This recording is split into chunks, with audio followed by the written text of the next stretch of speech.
මේ අම්මලා තාත්තලා ගෙන් තියනවා දර දලදා මාලිගාවට.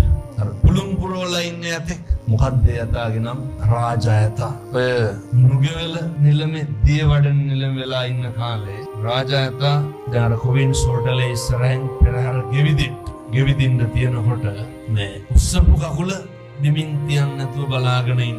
ඇත්ගොව 10ක් 15ක් විතර ඇවිල්ලා දැන් ඇතා මෙල්ල කරන්ට බැලුවා ඇතා කකුල බිමින් තියන්න. එක නොහික්මුණු දඩබ්බර ඇත්ගොවෙක් ඇවිල්ලා ඇතාගේ කනට හෙන්ඩුව දාලා කනේ එල්ලෙනවා.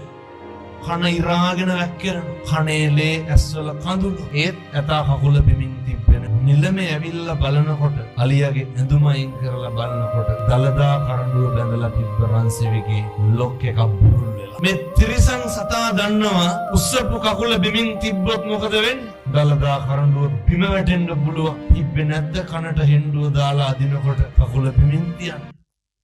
තිබ්බා. එහෙමයි තිරිසන් සත්තු තථාගතයන් වහන්සේට ගරු කරපු හැටි.